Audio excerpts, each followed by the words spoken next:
Good morning बच्चों। त्रिकोणमिति के part 24 video में सफलता की शुभकामनाओं के साथ एक बार पुनः आपका स्वागत है। आइए एक्सरसाइज 8.1 के प्रश्न 43 का लेते हैं। तीसरा प्रश्न, यदि सेक थीटा बराबर 5/4 तो सिद्ध करें कि tan थीटा बटे 1 plus tan square theta equal to sine theta बटे सेक थीटा। तो उसी तरह सबसे पहले हम लोगों को जो मालूम है उसे लिखते हैं। यानी यहाँ हमें दिया हुआ है सेक थीटा इक्वल टू 5/4। यहाँ हमें सेक थीटा का सूत्र होता है कॉस थीटा का उल्टा, यानी कॉस थीटा का आधार बटे कर्ण। तो सेक थीटा का हो जाएगा कर्ण बटे आधार। इस आधार पर हम यहाँ कर्ण 5 और आधार हम यहाँ 4 लिख सकते हैं। यानी हमें यहाँ से मालूम है कर्ण इक्वल टू 5 और आधार इक्वल टू 4, जबकि तीसरी भुजा लंब हमें यहाँ से मालूम करनी है। तो यहाँ हम इसे एक समकोण त्रिभुज बनाकर भी समझ सकते हैं। सपोज दैट हमारा ये ए बी और सी एक समकोण त्रिभुज है जिसमें कोण बी 90 डिग्री और कोण सी हमारा थीटा है। थीटा के सामने वाले भुजा को हम लंब कहते हैं, जो कि हमें यहाँ मालूम नहीं है। यहाँ हम इसे मालूम करेंगे। जबकि 90 डिग्री के सामने वाले भुजा को हम कर्ण कहते हैं। यहाँ हमें कर्ण 5 मालूम है। जबकि बीसी भुजा जो आधार हुआ ये हमें भी प्रश्न से मालूम है 4, यहाँ 5/4। इस तरह हम 5/4 दिखाते हुए आगे उसी तरह पाइथागोरस प्रमेय से हम तीसरी भुजा निकालते हैं। तो लिखेंगे, इसलिए पाइथागोरस प्रमेय से हमारा लंब बराबर होता है कर्ण स्क्वायर माइनस आधार स्क्वायर का अंडर रूट।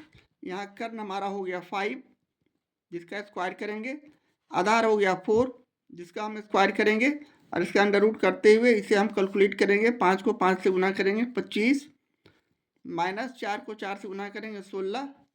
इस तरह 25 में हम 16 को घटाएंगे तो 9, 9 का वर्गमूल हमारा होता है 3। इस तरह हमारा यहाँ से लंब हमारा 3 आ चुका है। अब हमें अन्य किसी भी त्रिकोणमितीय निष्पत्तियों को निकाल सकते हैं। इस तरह हम यहाँ से अपने प्रश्न की ओर चलेंगे और यहाँ हमें tan थीटा और sin थीटा और sec थीटा का सिर्फ मान निकालना है, इसलिए कि यहाँ हमें ज़रूरत है। तो पहले हम लोग इसका मान निकाल लेते हैं। यहाँ से हम लोग tan थीटा अब लिख सकते हैं। tan थीटा अर्थात लंब बटे आधार,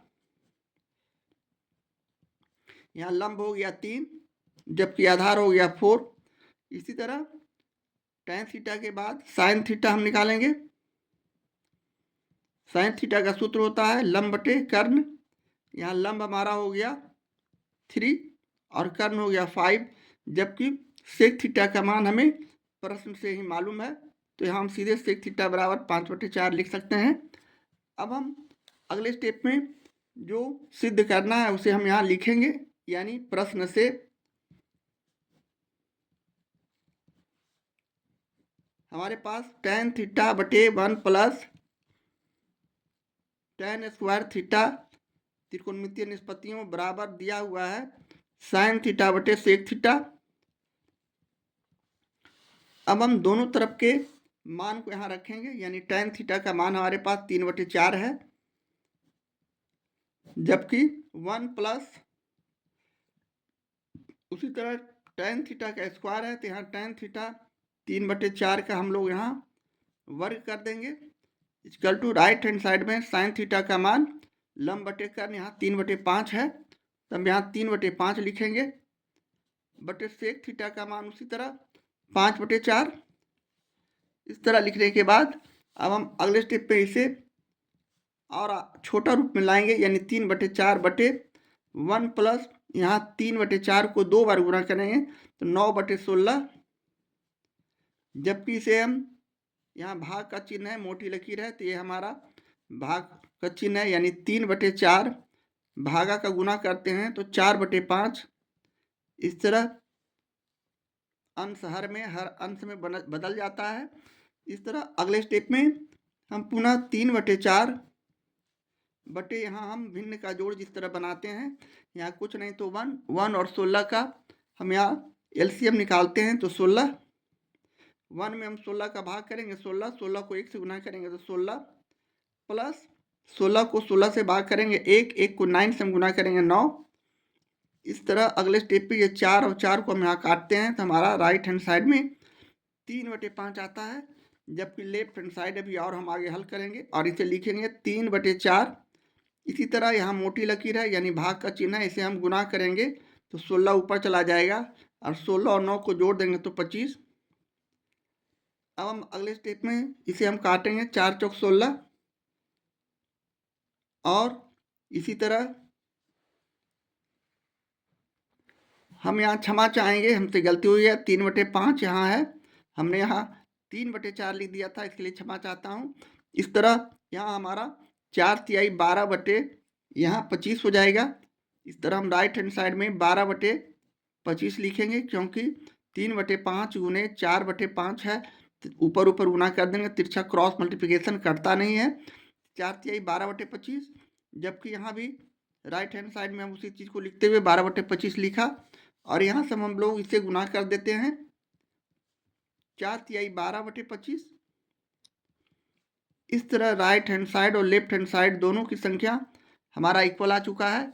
इस आधार पर हम कह सकते हैं यानी left hand side equal to right hand side, यानी दायां बायां पक्ष इजकल टू दायां पक्ष। इस तरह हम यहाँ कह सकते हैं। अतः tan θ/1 plus tan square theta equal to sin θ/sec theta. इस तरह हम प्रश्न 43 को साबित करके इस प्रकार बना सकते हैं। इस तरह हम प्रश्न 43 के दूसरे प्रश्न का सॉल्यूशन करते हैं। एक्सरसाइज 8.1 के प्रश्न 43 का ये रहा चौथा प्रश्न।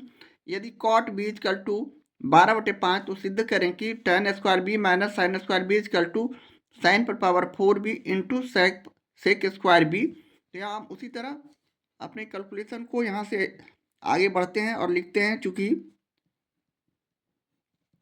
कॉट बी इजकल टू यहाँ हमारे पास है 12/5।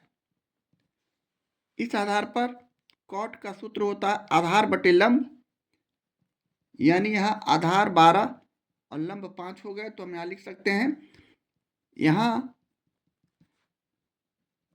आधार इजकल टू 12, लंब इजकल टू 5। तीसरी भुजा हमें कर्ण यहाँ से मालूम करनी है, इसे हम एक समकोण त्रिभुज उसी तरह बनाकर समझ सकते हैं। सपोज दैट हमारा ये ए बी और सी एक समकोण त्रिभुज है। इस यहाँ बी हमारा थीटा है, इसलिए कि कोण बी पर हमें यहाँ से मान दिया हुआ है, तो कोण बी हमारा थीटा है और कोण ए जो है 90 डिग्री के सामने 90 डिग्री का है, यानी 90 डिग्री के सामने वाले भुजा कर्ण और थीटा के सामने वाले भुजा को हम यहाँ उसी तरह यहाँ थीटा नहीं बी ही रखना है। प्रश्न में हम यहाँ बी दिया हुआ है, तो हम यहाँ कोई नाम नहीं देंगे। इस कोण के बारे में हम यहाँ से यानी कोण बी बराबर के सामने वाला जो हो गया भुजा वह लंब हो गया। तो इस तरह हमारा आधार यहाँ 12 और लंब यहाँ 5 दिया हुआ है। तीसरी भुजा कर्ण हमें यहाँ से मालूम करनी है, तो हम उसी तरह पाइथागोरस प्रमेय से तीसरी भुजा निकालते हैं। तो यहाँ लिखेंगे इसलिए पाइथागोरस प्रमेय से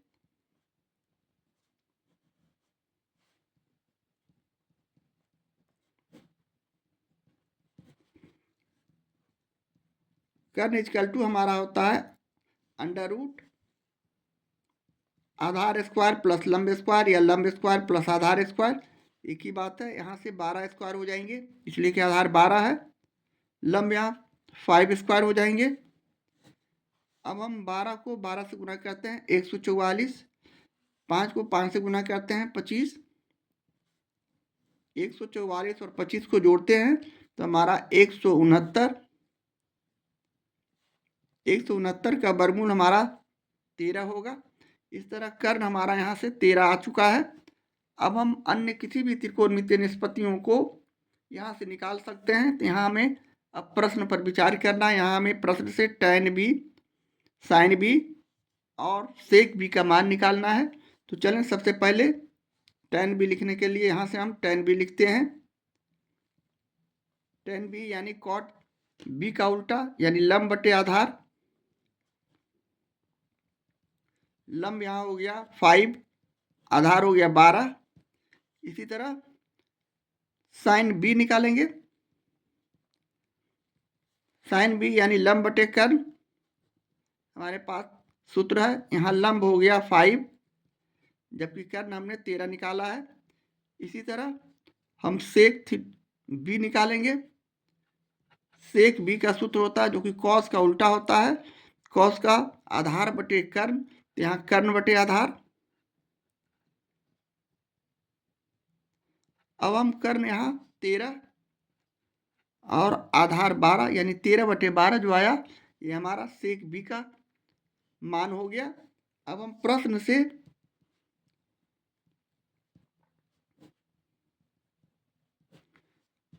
त्रिकोणमितीय निष्पत्तियां जो यहाँ दिया हुआ जिसे हमें सिद्ध करना है, इसे अब लिखेंगे यानी tan square B minus sine square B equal to sine पर power 4b into sec square B. अब हम यहाँ से मान रखेंगे यानी tan बी का मान 5/12, इसका स्क्वायर करेंगे। साइन बी का मान 5/13, इसका भी स्क्वायर करेंगे। इसी तरह साइन पर पावर 4b है तो यहाँ भी हम साइन का मान 5/13 का पावर 4 रखेंगे इंटू सेक बी का मान हमने 13/12 लिखा है, इसे भी हम 13/12 का स्क्वायर करेंगे।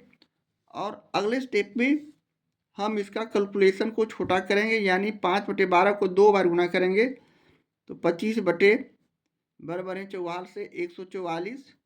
यहाँ भी 5 को 2 बार गुना करेंगे, 25/13 को 13 से गुना करते हैं 169। जबकि राइट हैंड साइड में 5/13 को हम 4 बार गुना करेंगे तो हम इस तरह भी लिख सकते हैं 5/13 गुने 4 बार, इस तरह हम रिपीट करते हैं। समझने के लिए हम इस तरह लिख रहे हैं गुना 13/12 हमारा 2 बार है। अब एक दूसरे से यहाँ कोई कटता नहीं है, इसलिए हम यहाँ से एक बहुत बड़े गुणनफल की ओर हम लोगों को चलना होगा। यानी अब यहाँ इसे हम भिन्न का जोड़ बनाते हैं। 144 169 का यदि आप एलसीएम निकालेंगे तो यहाँ इसे हमें गुणनफल के रूप में सिर्फ लिखना होगा या किसी भी संख्या से अभाज्य है, अर्थात हम इसे आप गुना करके देख सकते हैं। 24,336 हमारा यहाँ गुणनफल होगा। आपके समय को बचाने के लिए हमने यहाँ आंसर डायरेक्ट लिख रहे हैं। 144 इसमें भाग करते हैं 169 आता है, 169 को 25 से हम गुना करेंगे तो आप गुना करके इसे देख सकते हैं। डायरेक्ट यहाँ आपका आंसर लिख रहे हैं 4225। माइनस है तो माइनस 169 को इसमें भाग करते हैं 144 आता है, 144 को हम 25 में गुना करते हैं तो 3600 आएंगे। इसी तरह राइट हैंड साइड भी हम 5 5 5 5 को गुना करते हैं 5 5 25 25 25 25 से 125 को 5 से गुना करेंगे 625, तो यहाँ हम इसे 625 लिख सकते हैं।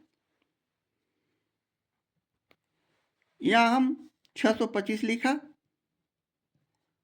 अब यहाँ 13 13 क्रॉस मल्टीप्लिकेशन 2 13 यहाँ से काट देंगे तो हमारे पास 13 गुने 13 और 12 गुने 12 यानी 169 और 144 को जो हमने गुणनफल के रूप में लिखा था यहाँ डायरेक्ट हम उसी चीज़ को लिख देंगे।